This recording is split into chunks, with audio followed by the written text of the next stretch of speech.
A young, nervous couple finally gets married. Both are inexperienced and neither really knows how to handle the wedding night. But they're too embarrassed to admit it to each other. The groom decides to call his dad. "Dad, what do I do first?" His dad says, "Simple, get undressed and get in bed." So he does just that. The bride, just as clueless, calls her mom. "Mom, what should I do?" Her mom replies, "Get undressed and join him." So now they're both lying there, awkward, silent, and unsure of what to do next. The groom panics and calls his dad again. "Okay, now what?" Dad says, "Look at her body, then take the hardest part of yours and put it where she goes to the bathroom." A few minutes pass and the bride calls her mom again. "Mom, what do I do now?" Her mom asks, "Well, what's he doing?" She replies, "He's in the bathroom, dunking his head in the toilet." A woman was in bed with 3 men when her husband came home. One of them hid in the closet, the second one went under the bed, and the third one went to the balcony. After a while, the one under the bed came out and said, "Okay, madam, your bed is fixed now." She told her husband that she called this guy to repair one of the legs of the bed. The husband thanks him and gives him money. Later, the one in the closet steps out and says, "Now your drawers are working properly." The husband thanks him too and gives him money. The one in the balcony, who saw everything but did not hear anything, came out with great excitement and said, "I f***ed her too." A married couple likes to keep things spicy in the bedroom. The wife's a little more adventurous, so she's always coming up with new ideas. One day she comes home and says, "Tonight we're trying something new, 69. The husband goes, "What's that?" She says, "Don't worry, just follow my lead. You'll love it." So he gets undressed and lies on the bed. She climbs on top to show him what to do, and as soon as she gets in position, she accidentally lets one rip right up his nose. He pushes her off like, "Yeah, I'm not sure about this." She says, "Come on, give it a chance. One more try." So he lies back down, a little nervous now. She gets back in position, and again, bam, right in the mouth, this time. He jumps up and yells, "That's it. You can keep the other 6. A blonde walked into a flight school determined to learn how to fly. With all the planes in use, the owner offered to teach her how to pilot a solo helicopter instead. He showed her the basics, started the helicopter for her, and sent her off. After climbing to 1,000 feet, she radioed in, "I'm doing great. I love it up here. The view is amazing and I'm getting the hang of this." At 2,000 feet, she checked in again, saying how easy it was and how much fun she was having. The instructor smiled, but as she climbed to 3,000 feet, he started to get worried since she hadn't radioed in. Minutes later, he watched in horror as she crashed about half a mile away. He rushed to the scene and pulled her from the wreckage. When he asked what happened, she replied, "I don't know. Everything was going fine, but as I went higher, it started getting cold. I can't really remember much after I turned off the big fan." An elderly woman walked into her doctor's office with a surprising request. When the doctor asked what brought her in, she calmly replied, "I'd like to have some birth control pills." A bit taken aback, the doctor paused and asked, "Mrs. Smith, you're 72 years old. What on earth would you need birth control pills for?" Without missing a beat, the woman responded, "They help me sleep better." Now, even more confused, the doctor pressed, "How in the world do birth control pills help you sleep?" The woman grinned and said, "It's simple. I put them in my granddaughter's orange juice every morning, and I sleep like a baby at night." Sometimes the best remedy for a good night's sleep is a bit of mischievous humor. One day, a young boy in about 4th or 5th grade auditioned for the school play. After the auditions were over, he was excited to share the news with his father. He had earned a role. With a proud smile, he rushed home to tell his dad. His father, beaming with pride, eagerly asked, "So, what part did you get?"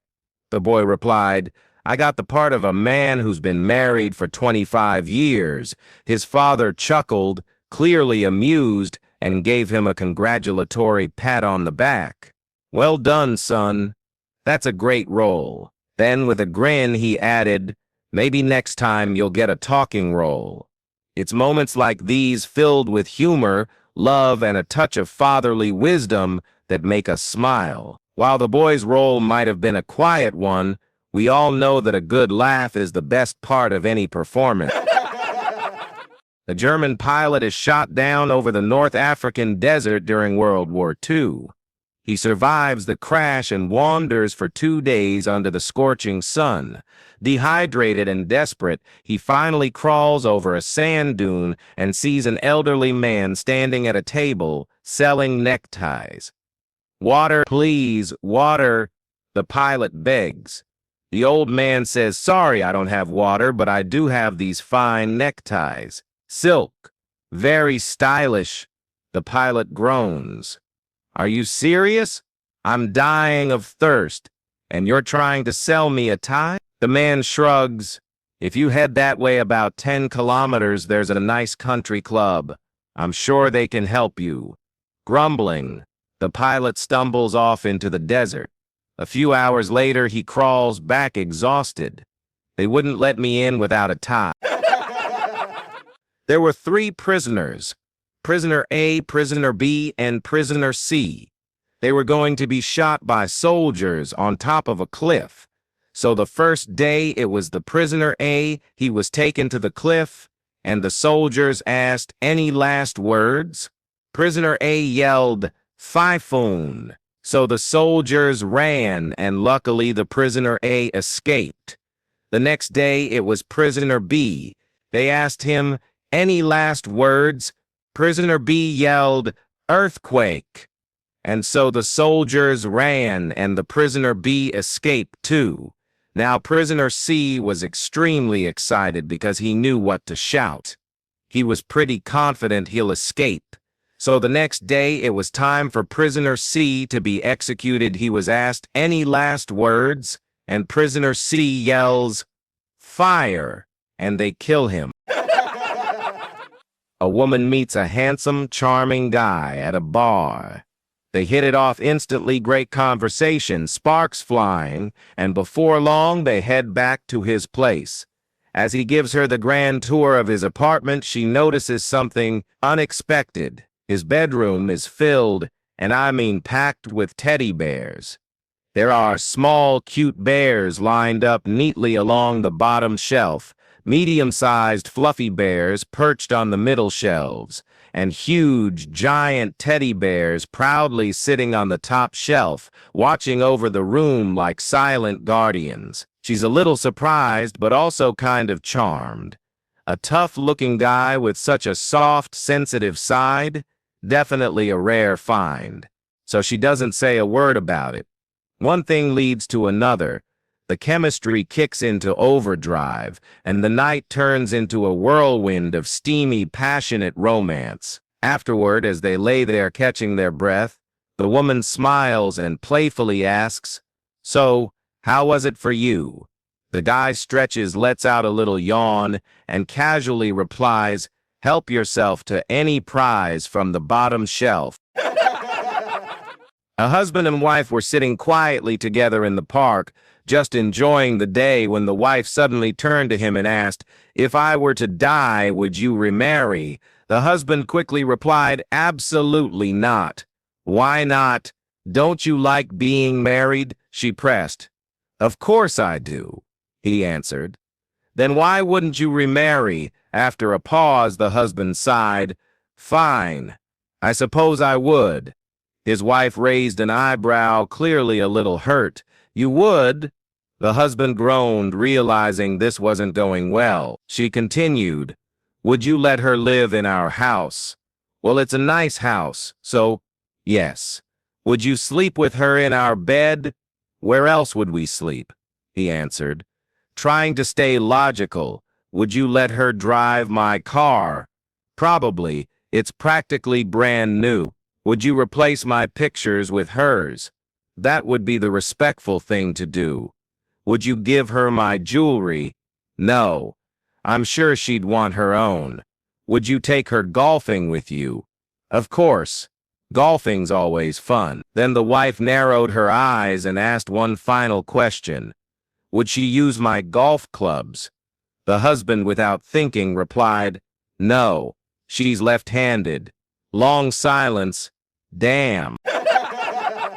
A doctor at a mental hospital thought it'd be fun to take his patients out to a baseball game. For weeks before the outing, he trained them to follow simple commands to make sure everything went smoothly. When the big day arrived, things were going perfectly. As the national anthem began, the doctor shouted, Up, nuts, and the patients all stood proudly. When it ended, he called, Down, nuts, and everyone sat back down like clockwork.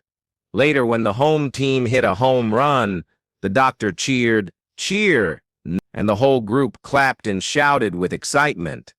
When the umpire made a terrible call, the doctor yelled, Boo, nuts, and the patients booed in perfect unison. Feeling confident, the doctor left his assistant in charge and went to grab a hot dog and a beer. But when he returned, the stadium section was in total chaos. People running, shouting, and security rushing in. Frantically, the doctor found his assistant and asked, What on earth happened? The assistant sighed and said, Everything was going fine, until a vendor walked by yelling, Peanut! A little boy hopped onto a public bus and took the seat right behind the driver. As the bus rolled along, the boy began chatting away. If my mom was a cow and my dad was a bull, I'd be a little calf. If my mom was a hen and my dad was a rooster, I'd be a little chick. If my mom was a deer and my dad was a buck, I'd be a little fawn. If my mom was a duck and my dad was a goose, I'd be a little duckling. On and on he went, animal after animal, until the driver, growing more and more irritated, finally turned around and snapped, All right, kid, what if your mom was a drunk and your dad was a bum? Without missing a beat, the boy grinned and said, Then I'd be a bus driver. The driver really walked into that one. Miss Beatrice, the sweet old church organist, was well into her 80s and had never married. Everyone adored her for her kindness and gentle nature. One afternoon, the young pastor stopped by for a visit. She welcomed him into her cozy sitting room and offered to make some tea. As he settled into a chair, his eyes wandered to her old pump organ, and there, sitting right on top, was a cut-glass bowl filled with water. Floating in the water, to his absolute shock, was a condom. Trying his best to focus on the conversation, the young pastor's curiosity finally got the better of him. When Miss Beatrice returned with the tea and scones, he couldn't hold it in any longer. Miss Beatrice, he said gently, pointing at the bowl, would you mind telling me about this? Oh, that, she beamed. Isn't it just marvelous? I was walking through the park a few months back and found that little package on the ground. The directions said to place it on the organ, keep it wet, and it would prevent the spread of disease. And you know, I haven't had the flu all winter. After 25 years in the high-stress world of computers, Sam had finally had enough. He packed up his life, quit his job, and bought 50 acres of remote land in Minnesota, as far away from people as he could get. Life was simple. The postman showed up once a week, and Sam made a grocery run once a month. The rest of the time, pure peace and quiet. One evening, about 6 months into his new hermit lifestyle, there was an unexpected knock at the door. Sam opened it to find a towering, bearded man standing there. Name's Leon, the man said. I'm your neighbor from 4 miles down the road. I'm throwing a party this Saturday. Figured you might want to come. Sam's face lit up. Absolutely. After 6 months alone, I'm ready to meet some folks. Thanks for the invite. As Leon turned to leave, he paused. Just so you know, There'll be some drinking. Sam grinned. No problem. After 2 decades in the computer business, I can hold my own. Leon nodded, then added, and chances are there's gonna be some fighting. Sam chuckled. I've worked in IT. I've seen my fair share of conflicts. I'll be fine. Leon took a few more steps before pausing again. Oh, and sometimes things get a little wild. I've seen some crazy adult fun at these get-togethers. Sam laughed. Well, after 6 months of solitude, I could definitely use some excitement. One last thing. What should I wear? Leon shrugged, turned back with a smirk, and said, whatever you want, it's just gonna be the two of us. A little boy ran up to his grandmother, gave her a big hug, and said sweetly, Grandma, I'm so happy you're here. Now maybe Daddy will finally do that trick he's been talking about. Curious, Grandma smiled and asked, Oh, what trick, sweetheart? The boy grinned and replied, I heard Daddy tell Mommy that if you came to visit again, he'd climb the walls. A husband and wife were fast asleep one night when a loud knock echoed through the house. The husband groggily rolled over, glanced at the clock, 3:30 a.m., and grumbled his way downstairs to see who could possibly be at the door. When he opened it, there stood a drunk man, swaying slightly with a sheepish grin on his face.